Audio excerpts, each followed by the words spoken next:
ഇപ്പൊ വരുന്നത് ലക്ഷദ്വീപിൽ നിന്നാണോ അതോ മറ്റേതെങ്കിലും പ്രദേശത്തു നിന്നാണോ? 2 ദിവസമായി ലക്ഷദ്വീപിൽ നിന്ന് വന്നിട്ട് ഇപ്പൊ കോഴിക്കോട് നിന്ന് വരുന്ന. അപ്പൊ ഇവിടെ ഉണ്ട് അല്ലേ? 2-3 ദിവസമായി 2 ദിവസമായി ഇവിടെ ഉണ്ട്. പഠിച്ചു വളർന്നൊക്കെ എവിടെയാ? ലക്ഷദ്വീപിലാണോ ഇവിടെയാണോ? ഇവിടാണ് കൂടുതൽ കാലം, ചെറിയ കാലം മുതൽ പഠിച്ചു വളർന്നത് കേരളത്തിലാണ്. ഓക്കെ. അപ്പൊ ഇപ്പൊ കൂടുതൽ കാലം കോൺസെൻട്രേറ്റ് ചെയ്യുന്ന കേരളത്തിലാ? ഇപ്പൊ ജോലിയായി കേരളത്തിൽ നിന്ന് പോയി. കൂടുതൽ കാലം പഠിച്ചു വളർന്നതൊക്കെ ഇവിടെ തന്നെയാണ്. 10-15 വർഷം. ഈ ശരിക്കും യഥാർത്ഥത്തില് ഉമർ ഫാറൂഖിയുടെ ജീവിതത്തിൽ എന്താ സംഭവിച്ചു? ഈ മുഖത്തുണ്ടായ മാറ്റം എങ്ങനെയാ വന്നത്? ജനിക്കുമ്പോഴേ ഇങ്ങനെ തന്നെ ഉണ്ടായിരുന്നു? ജനിക്കുമ്പോൾ ചെറിയ രീതിയിലുണ്ടായിരുന്നു. അത് വളർച്ച കൊപ്പിച്ച് എല്ലുകളുടെ വളർച്ച കൂടിക്കൊണ്ടിരിക്കുന്നു. എന്തായിരുന്നു ഈ രോഗത്തിന്റെ ഒരു സ്വഭാവം എങ്ങനെയാ? ഇത് എല്ലുകളുടെ വളർച്ച മൊത്തം ശരീരത്തിൽ എല്ലാ ഭാഗത്തേക്കും എല്ലുകളുടെ വളർച്ച ഉണ്ട്. ഈ എല്ലുകളുടെ വളർച്ചയാണോ ഇത്? എല്ലുകളുടെ വളർച്ച നിയന്ത്രണത്തിന് വിധേയമല്ലാത്തതിൽ എല്ലുകൾ വളരുക? നിയന്ത്രണത്തിന് വിധേയമല്ലാത്ത എല്ലുകളുടെ ശരീരത്തിന്റെ എല്ലാ ഭാഗത്തും വളരുന്നുള്ള മൊത്തം ബോഡിയുടെ എല്ലാ ഭാഗത്തിലും. ഓക്കെ. ഇത് ഒരുപാട് ആളുകൾക്ക് വരുന്ന അസുഖമാണോ അതോ? ഇല്ല, വളരെ ഒരു 1-2 പീസ് മാത്രമേ ലോകത്ത് തന്നെ ഉള്ളൂ എന്നാണ് കണ്ടെത്തിയത്. ഇതുമായി ബന്ധപ്പെട്ട ഒരു പഠന റിപ്പോർട്ടുണ്ട്. ഇന്റർനാഷണൽ ഒരു കേസ് റെക്കോർഡ് വന്നിട്ടുണ്ട് 2006. അതിനുശേഷം ഒരു റിസർച്ച് പോലും ഈ സബ്ജക്റ്റിനെ കുറിച്ച്, എന്റെ ബോഡിയെ കുറിച്ച് ഒരു റിസർച്ച് അടക്കം നടന്നിട്ടുണ്ട്. എന്നിട്ട് എന്താ ആ ഗവേഷണം ഏത് രീതിയിൽ അവസാനിപ്പിച്ചത്? അവര് ഇന്നും പഠിച്ചുകൊണ്ടിരിക്കുന്നതാണ്. എനിക്ക് ഇപ്പോ വിദേശ സംഘമാണോ? വിക്കിപീഡിയയിൽ കാണുന്നുണ്ട്.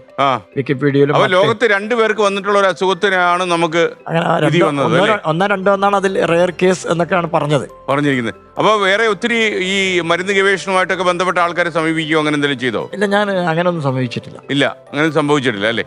അപ്പൊ എന്താ ഈ രോഗത്തിന്റെ പേര്? കുറച്ച് കടുപ്പുള്ള പേരാണ്, അത് പറയാൻ പറ്റുന്നില്ല. ലിയാൻഡിയാസിസ് ഓസിയ എന്നല്ലേ? ഡിസ്പ്ലസിയ ഓസിയ എന്നാ പറയുന്നത്. അപ്പോ എനിക്ക് തോന്നുന്നത് ഈ രോഗം ഇത് എപ്പോഴാ നോട്ട് ചെയ്യപ്പെട്ടത്?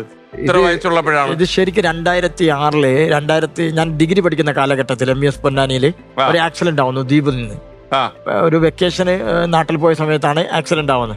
അങ്ങനെ തന്നെ അവിടെ നിന്ന് ഇവാക്യുവേറ്റ് ചെയ്യുന്നു വെള്ളത്തിലേക്ക്. അങ്ങനെ എറണാകുളം ലൂർദ് ഹോസ്പിറ്റലിൽ അഡ്മിറ്റ് ആവും. അപ്പൊ ഞാൻ ഫുള്ളി മൊത്തം ബോഡി അൺഫിറ്റ് ആയിരുന്നു. അന്ന് അവിടെ അതിനെക്കുറിച്ച് പഠിക്കുകയും അതിന് പുറത്തുള്ള റിസർച്ചാണ് ഇത് ഈ അടുത്തേക്ക് എത്തിയത്. അവിടെ വെച്ചാണോ ഇത് മനസ്സിലായത്? ഇത് മനസ്സിലായത്. അതുവരെ എല്ലുകൾക്ക് വളർച്ച ഉണ്ടായിരുന്നു, പക്ഷെ ആരും മനസ്സിലാക്കിയിട്ടില്ല, ആരും കണ്ടുപിടിച്ചില്ല. അന്നൊക്കെ എന്താ പറഞ്ഞിരുന്നത്? എന്താ അസുഖമായിരിക്കും? ഗസ്സിംഗ് ഒന്നും ചെയ്തിട്ടില്ല. അങ്ങനെ ഗസ്സിംഗ് കാണുന്ന ഒരു ഫോട്ടോ എടുക്കും, അങ്ങനെയൊക്കെ. ഡോക്ടേഴ്സിനൊക്കെ ജനിക്കുമ്പോഴേ പിറവിയിലെ ഇങ്ങനെ ഉണ്ടായിരുന്നോ? പിറവിയിൽ ചെറിയ രീതിയിലായിരുന്നു, ഘട്ടം ഘട്ടമായി വളർന്നു. നമുക്കുണ്ടാകുന്ന ബുദ്ധിമുട്ട് എന്തോ ഇതിനകത്ത് പ്രധാനമായിട്ടും? ബോഡി എന്തെങ്കിലും അപകടത്തിലൊക്കെ റിയാക്ട് ചെയ്യും. മൊത്തം ബോഡി റിയാക്ട് ചെയ്യും. ശ്വസിക്കാനും ആഹാരം കഴിക്കാനും ഒക്കെ എങ്ങനെ? ശ്വസിക്കുന്നത് നല്ലോണം വായു തന്നെയാണ് പ്രാധാന്യം. മൂക്കിലൂടെ അല്ല, വായിലൂടെയാണ് കൂടുതലും കാര്യങ്ങളൊക്കെ, ശ്വാസവുമായി ബന്ധപ്പെട്ട കാര്യങ്ങളൊക്കെ ചെയ്യും. ഭക്ഷണം കഴിക്കാൻ നോർമലി ഒരു ബുദ്ധിമുട്ടുള്ള സാധാരണ കാണുന്ന പോലെ. ഇപ്പൊ ഈ കുറെ വർഷം ഇപ്പൊ എത്ര വയസ്സായി? ഇപ്പൊ ഒരു 40 വയസ്സായി. അപ്പൊ ഞാൻ പറഞ്ഞത് ഈ 40 വയസ്സായപ്പോഴേ ഈ ക്രമാനുഗതമായിട്ട് ഇതിന്റെ ആക്രമണം കുറയുകയാണോ അത് കൂടുകയാണോ? ഇപ്പൊ നിന്നിട്ടുണ്ടെന്നാണ് സ്വമേധ കണ്ടെത്തിയത്. ഇതിനെന്തെങ്കിലും മരുന്നുണ്ടോ?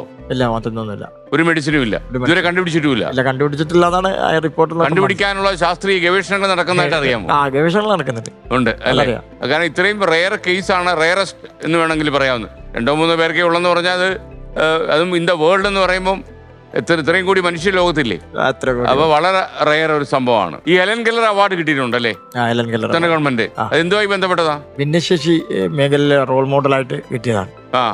ഭിന്നശേഷി മേഖലയിൽ കഴിഞ്ഞ 13 വർഷമായി ലക്ഷദ്വീപിൽ ഒരു സംഘടന ഉണ്ടാക്കി. അതിന്റെ സംഘടനാ പ്രവർത്തനം, ലക്ഷദ്വീപിലൊരു സംഘടന ഉണ്ടാക്കുകയും അത് ഒരു ദ്വീപിൽ നിന്ന് മറ്റു ദ്വീപിലേക്ക് എത്താൻ ഭയങ്കര ബുദ്ധിമുട്ടുള്ള സാഹചര്യത്തിൽ എന്നെ പോലെയുള്ള കുറേ ആളുകളുടെ, ഞാൻ മാത്രമല്ല സംഘടനയിൽ എന്നെക്കാൾ ബുദ്ധിമുട്ടുള്ള എത്രയോ ആളുകൾ, അവരൊക്കെ ഉറച്ച പിന്തുണയുടെ പുറത്ത് മാത്രം വന്ന അവാർഡാണിത്. അവർക്ക് ഇലക്ഷൻ കമ്മീഷന്റെ ഒരു ഐക്കണാണല്ലേ? അതെ, തെരഞ്ഞെടുപ്പിന്റെ ഐക്കണാണ്. അതെങ്ങനെയാ കിട്ടുന്നത്? അത് ഈ രാജ്യത്തിന്റെ ഈ അവാർഡുമായി ബന്ധപ്പെട്ട അടിസ്ഥാനത്തിൽ ഭിന്നശേഷിക്കാരുടെ ഐക്കണാക്കി തിരഞ്ഞെടുക്കപ്പെട്ടതാണ്. ഓക്കെ. അതുമായി ബന്ധപ്പെട്ട് ഭിന്നശേഷിക്കാരെ വോട്ട് ചെയ്യാൻ പ്രോത്സാഹിപ്പിക്കുക, അവരെ പ്രൊമോട്ട് ചെയ്യുക. അതൊക്കെ VIP ആണ്. ഇല്ല, VIP അല്ല. ആളുകളുടെ ഇടയിൽ ഇങ്ങനെ ഐക്കണാക്കിയതുകൊണ്ട് VIP എന്ന് ഞാൻ വിചാരിക്കുന്നില്ല. അവർ ഐക്കണാക്കി, ഞാൻ ഐക്കണായി. ഫ്ലവേഴ്സ് 9ാം വാർഷിക നിറവിൽ